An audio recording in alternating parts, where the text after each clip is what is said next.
प्यारे बच्चों, आज हम कहानी के तत्वों के आधार पर मलबे का मालिक कहानी की समीक्षा करेंगे। किसी भी कहानी की समीक्षा का शास्त्रीय आधार निम्नलिखित 6 तत्वों पर निर्भर करता है, जिसमें कथानक, पात्र एवं चरित्र चित्रण, संवाद, देशकाल और वातावरण, भाषा शैली और आखिरी उद्देश्य है। मलबे का मालिक मोहन राकेश की एक सुप्रसिद्ध और अति चर्चित कहानी है। इस कहानी का आधार उन्होंने भारत पाकिस्तान विभाजन और उससे उत्पन्न समस्या को बनाया। कहानी के तत्वों के आधार पर इस समीक्षा हम निम्नलिखित आधार पर करेंगे। पहला पॉइंट बनता है कथानक। प्रस्तुत कहानी के कथानक में कहानीकार ने वृद्ध मियाँ अब्दुल गनी की करुण कथा कही है। प्यारे बच्चों, कहानी में सबसे इम्पोर्टेंट होता है उसकी कथा वस्तु। बिना कथा वस्तु के किसी भी कहानी की कल्पना नहीं की जा सकती। कथा वस्तु ही पाठक को अंत तक बांधे रखती है। जो कहना चाहता है लेखक, वह अपनी कथा वस्तु के माध्यम से ही कहता है। तो मलबे का मालिक कहानी में लेखक ने भारत पाकिस्तान विभाजन पर आधारित विषय पर कहानी बनाई है, जिसका नायक अब्दुल गनी है। और अब्दुल गनी की एक करुण कथा है और भारत पाकिस्तान विभाजन के परिणाम स्वरूप वह विनाश का सांकेतिक चित्रण है। एक संकेत मात्र चित्रण है कि किन किन व्यक्तियों को किस प्रकार कितनी कितनी विडंबनाएं, कितने कितने दुख भोगने पड़े। सन 1947 के विभाजन के अवसर पर सांप्रदायिकता, हिंसा तथा पारस्परिक द्वेष की जो आग जल उठी थी, उसे कहानी में उभारा गया है।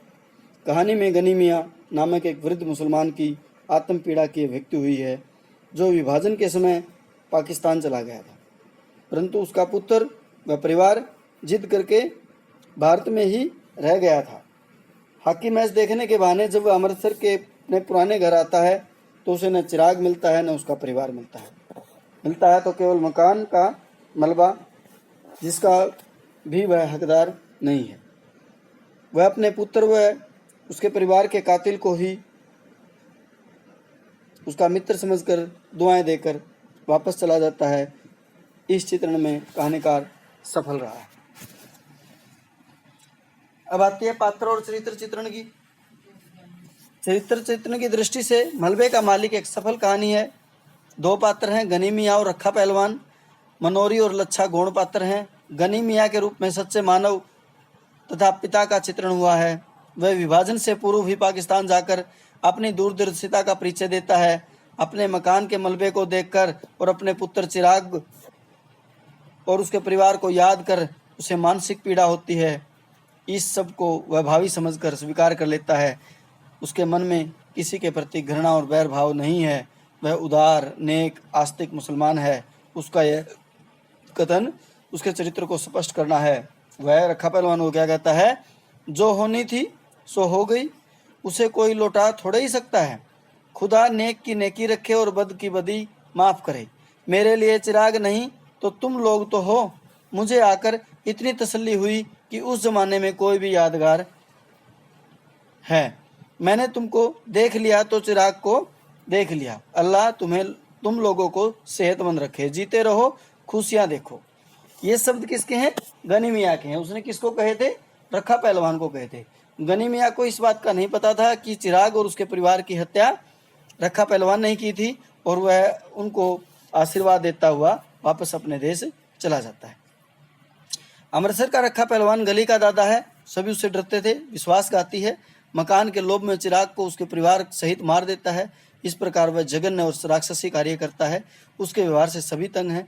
वह अपने को मलबे का मालिक समझता है।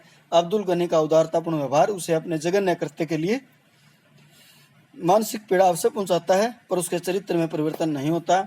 वह पहले के ही भांति अपने को मलबे का मालिक समझता है।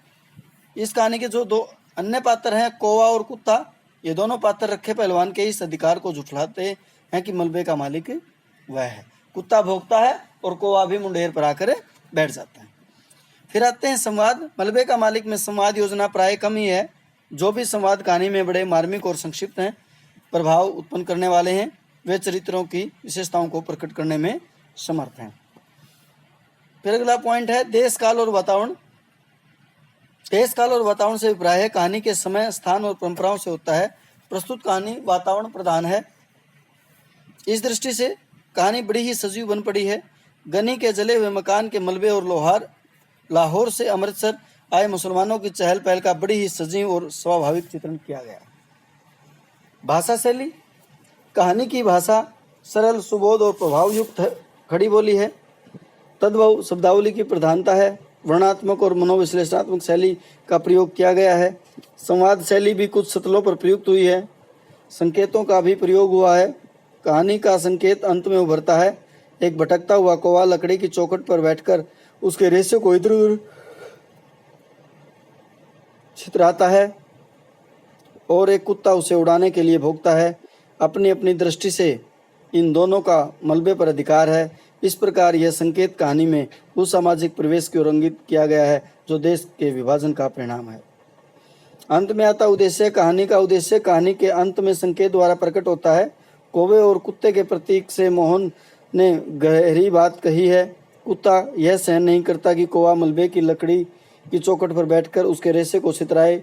वह विश्वासघाती पहलवान को भी भोंकता है, उसे वहां से हटाने के लिए विवश करता है। यह संकेत पाठक को अपने हृदय में झांकने के लिए प्रेरित करता है। इसका उद्देश्य भारत पाकिस्तान विभाजन की त्रासदी को बताना भी है। मानवता को जगाने वाला इस प्रसंग के द्वारा विभाजन के समय हमारे लोगों को क्या क्या विपत्तियां सहनी पड़ी, कितनी मानसिक पीड़ाएं झेलनी पड़ी, कितना परिवारों से बिछोह हुआ, ये सारी बातें कहानी का उद्देश्य ही प्रकट करती हैं कि कहानी में लेखक क्या कहना चाहता है। निष्कर्ष रूप से हम कह सकते हैं कि